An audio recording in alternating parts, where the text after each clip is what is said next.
Coming எபிசோடுக்குரிய ஒரு சூப்பரான promo release பண்ணியிருக்காங்க. வீடியோக்குள்ளே போகிறதுக்கு முன்னாடி நம்ம சேனலை லைக் அண்ட் சப்ஸ்கிரைப் பண்ணிவிட்டு சப்போர்ட் பண்ணுங்கள். உங்களோட ஒரு சின்ன லைக் சப்ஸ்கிரைப் கூட எனக்கு மோட்டிவேஷனாக இருக்குல்ல. ஸோ கொஞ்சம் நம்ம சேனலுக்கு உங்கள் சப்போர்ட்டை தொடர்ந்து கொடுங்க. வீடியோ வந்துட்டு என்னடா இப்படி பண்ணிட்டீங்க, கடைசியில் போட்டே தள்ளிட்டீங்களேடா அப்படின்ற மாதிரி தான் இருக்குது.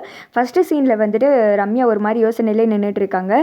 கார்த்தியை கூடிய சீக்கிரம் நான் எனக்கானவராக மாற்றி காமிச்சிட்ருக்கேன். அந்த கடவுள் உனக்காக அந்த கார்த்தியை அமுச்சு விடலை, எனக்காண்டி தான் அமுச்சிருக்காரு. இதை மட்டும் நான் செஞ்சு காமிக்கலன்னு வை, நான் ரம்யாவே கிடையாதுடி அப்படின்னு சொல்லிட்டு தீபா கிட்ட சவால் விடுறாங்களாமா அப்படின்னு மைண்ட் வாய்ஸ்ல, அதாவது மைண்ட் வாய்ஸு அப்புறமேட்டு ட்ரீம் இதில் தான் வந்துட்டு இந்த சீரியலே ஓடிக்கிட்டு இருக்கு. என்னமோ மக்களே, அந்த இடத்துக்கு வந்துட்டு ஐஸ்வர்யா வர்றாங்க. ரம்யா அப்படின்ற மாதிரி சொல்லிட்டு உன்னை தான் தேடி வந்தேன் அப்படின்றாங்க. என்னதுக்கு நீ தேடணும் அப்படின்ற மாதிரி கேட்க கொளுத்தி போடத்தான் அப்படின்ற மாதிரி ஐஸ்வர்யா நினச்சிட்டு உன்னை சுற்றி எல்லாமே தப்பாக நடக்குது, அது உனக்கு புரியுதா இல்லையா, உனக்கு எல்லாமே வந்துட்டு கெட்டதாக தான் பண்ணுறாங்க அப்படின்ற மாதிரி சொல்ல. அப்படி என்ன என்னை சுற்றி தப்பாக நடக்குது அப்படின்ற மாதிரி சொல்ல, உனக்கு பார்த்த மாப்பிள்ள வேறு யாரும் கிடையாது, அது கார்த்தியோட ஃப்ரெண்டு ஏற்பாடு பண்ண ஆளு தான் அப்படின்ற மாதிரி சொல்ல ரம்யா வந்துட்டு ஷாக் ஆகிடுறாங்க. என்ன ஐஸ்வர்யா சொல்கிற அப்படின்ற மாதிரி கேட்க, ஆமாம் அது மட்டும் இல்லை, இதுக்கு வந்துட்டு உடந்தையாக இருக்கிறதே உங்கள் அப்பாவும் தான், உங்கள் அப்பாவும் கார்த்தியும் போட்ட திட்டம் தான் இதெல்லாம்.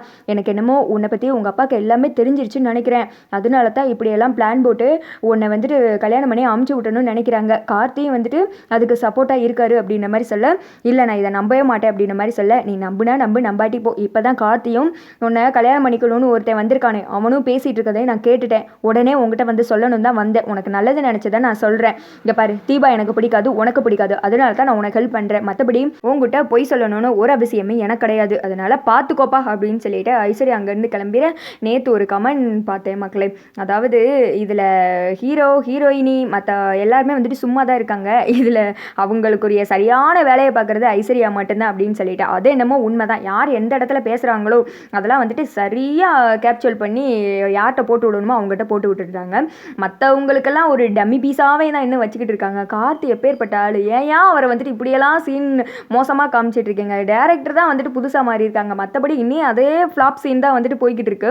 இங்கிட்டு வந்துட்டு ரம்யா யோசிக்க ஆரம்பிச்சிடுறாங்க. அப்பா, பெத்த மகளுக்கே நீங்கள் துரோகம் செய்ய ஆரம்பிச்சிட்டிங்கல்ல, என்னோட ஆசை எது கனவு எதுன்னு தெரிஞ்சிருந்தும் நீங்கள் வந்துட்டு எனக்கு சப்போர்ட் பண்ணாமல் இப்படி பண்ணிட்டீங்களே, இதுக்கு மேலே நீங்கள் இருக்க வேணாம்ப்பா, நான் ஒரு முடிவெடுத்துறேன் அப்படின்னு சொல்லிட்டு அடுத்து வந்துட்டு வீட்டுக்கு போகிறாங்க. என்னப்பா எப்படி இருக்கீங்க அப்படின்ற மாதிரி கேட்க, இப்போ தான்ப்பா வந்துட்டு சும்மா உட்காந்துட்டு இருக்கேன் அப்படின்னு சொல்ல, டயர்டாக இருப்பீங்க, நான் வேணா உங்களுக்கு போய் ஜூஸ் போட்டு எடுத்துகிட்டு வரவாப்பா அப்படின்ற மாதிரி சொல்ல, சரிம்மா அப்படின்ற மாதிரி அவங்க அப்பாவும் வந்துட்டு பாசமாக சொல்ல ரம்யா வந்துட்டு கிச்சனுக்குள்ளே போகிறாங்க, ஜூஸ் போடுறாங்க. அதில் கூடவே சேர்ந்து இன்னும் கொஞ்சம் ஆட் பண்ணுறாங்க. என்னடா பார்த்தா விஷம் தான், விஷத்தை வந்துட்டு கடகடன்னு ஊற்றுறாங்க. பாம்புக்கு பால் வாத்தி இவ்வளோ நாள் வளர்த்துட்டிங்களே அப்படின்ற மாதிரி ரம்யா அப்பாவை பற்றி நம்ம பாவப்பான்னு தான் நினச்சிக்கணும் போல்.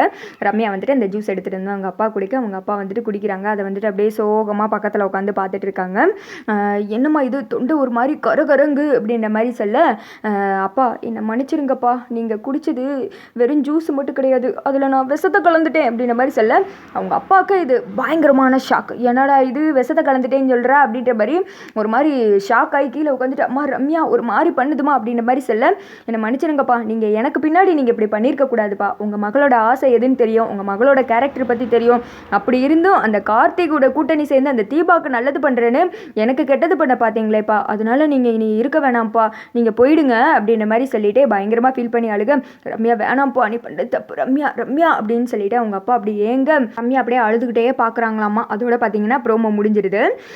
இதுக்கு பருத்தி மூட்டை குடோன்லேயே இருந்திருக்கலாமே அப்படின்ற மாதிரி தான் இருக்குது. பேசாமல் ரம்யாவை அப்பே பிடிச்சி ஜெயிலுக்குள்ளே போட்டு ரியாவை வச்சு இந்த கொஞ்சம் 2-3 எபிசோட ஓட்டிட்டு தீபாவுக்கு கார்த்திக்கும் அழகாக கல்யாண சீன்லாம் கொண்டு வந்திருக்கலாம். ரம்யா வந்துட்டு தேவையில்லாத ஃபிட்டிங்கிற மாதிரியே தோணுது. உண்மையாகவே ரொம்ப இரிட்டேட்டிங்காக இருக்குது. இதை பற்றி நீங்கள் என்ன நினைக்கிறீங்கன்னு கமெண்ட் பண்ணுங்கள்.